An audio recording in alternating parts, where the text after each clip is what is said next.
Do you know what? There's some really fascinating quotes. I'm sure you've seen them from the Bayern president, ULI HONENESS, who has claimed that Harry Kane had given his word and that Tottenham will have to buckle and sell because the England captain wants to join Bayern. What do you make of those comments? How truthful do you think they are? Well, I think it's ULI HONENESS being ULI HONENESS. He's got a history of this. I mean, he's the guy that effectively drove Bayern to be what they are today, because decades ago he was the general manager, as it was then, and he kind of saw how important the marketing side of it was way before anybody else, truth be told. So he kind of helped turn them into the behemoth they are now, but he's always been an incredibly outspoken guy. And so I don't think anybody who's watched what happens at Bayern for a long time is surprised that he had an outburst like that. I don't think the rest of the Bayern transfer committee are totally on board with the fact that he did that. I think they worry that it might make the job slightly harder. But I think what it does do is underline the fact that Harry Kane has given them, I wonder if a commitment is a bit strong, but certainly Harry Kane has said to them, I'm interested in this move, and it's definitely an option for me, because as I've said all along through this, there's no way Bayern waste the energy, waste the time, unless Harry Kane's camp have said, this is something we're interested in. And why wouldn't they be? Because I know that people always say, well, why would you go to the Bundesliga? It's not as good as the Premier League. But Bayern are there or thereabouts in the Champions League more often than not. And they won the thing back in 2020. Yeah. And with him leading their attack, they'd have to be contenders again. Kevin, what I don't get is that if I'm Daniel Levy, I'm saying to Bayern Munich, you know what, this is the fee. You pay it by the 21st of July, or give it a week later, 28th, and or it's over, and I'll come out and say, Harry Kane, you're staying. Stop wasting my time, Bayern Munich. Don't wait a week to come back for a little bit more money. This is the fee. Pay it, take it or leave it. Then you've got Spurs manager Hans can have, an idea if he's going to have Harry Kane. You can't just let it carry on, can you? I agree with all of that. However, as we know, Daniel Levy tends to push these things pretty late into the window because he wants to get more money out of Bayern. Perhaps he wants to flush out other suitors like Paris Saint-Germain. They're looking for a centre-forward. Maybe he thinks Paris are going to swoop in and spend a lot more than Bayern are willing to spend. So I can understand in that regard, if he's trying to squeeze more value out of it, why he would do it. But yeah, Gabby, from a player and coach's point of view, I 100% agree with you. Because what Ange Postecoglou wants, really, is if he's going to have the money for a rebuild, let's get that money in the building now. Yes. And let's make the signings we want to make now. Because there is a school of thought, and this sounds crazy, I know, because Harry Kane's undoubtedly one of the best centre-forwards in the world. Some would say the best centre-forward in the world. But there is a school of thought that if he went, that does give Postecoglou carte blanche to go out and say, right, what's the kind of striker I exactly need for the way I want to play?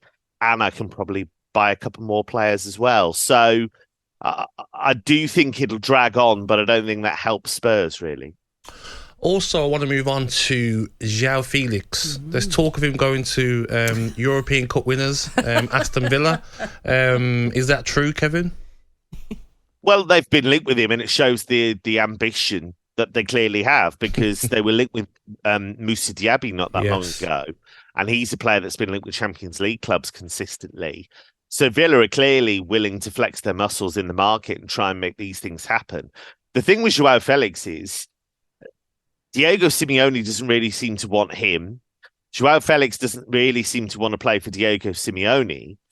But the problem really is that nobody's bidding what Atleti want. Atleti spent an enormous amount of money on him, and they want to recoup as much of that as possible, but nobody's really coming Good player, forward. Isn't he, Kevin? Brilliant player. Last season, I put him in the right team, and he's dangerous, isn't he? That's the thing. He didn't really suit going to Atletico in the first place. No, so defensive football they played. So put him in the right team. Aston Villa, of course, the right team. I'm sure he will double figures, goals and assists, Kev.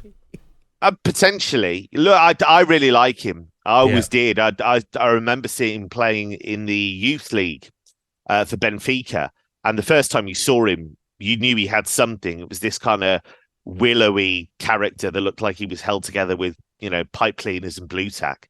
And then you watched him play, you got him on the ball, amazing. And there's definitely something incredibly talented and special about him. Chelsea fans will know that, but it wasn't enough for Chelsea to pay the money. And that's the situation he's in right now, that I'm sure he would love some kind of escape route. I'm sure actually Atleti would like this resolved as well, but nobody's coming forward with 80 million, 100 million, which is what they seem to want. Yeah. Kevin, just quickly, there's obviously West Ham have a little bit of cash now after Declan Rice has moved on to Arsenal. Links with Leon Goretzka this morning. Any truth in that?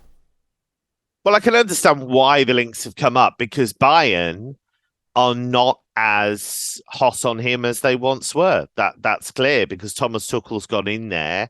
He has a lot of power compared to Bayern coaches before him.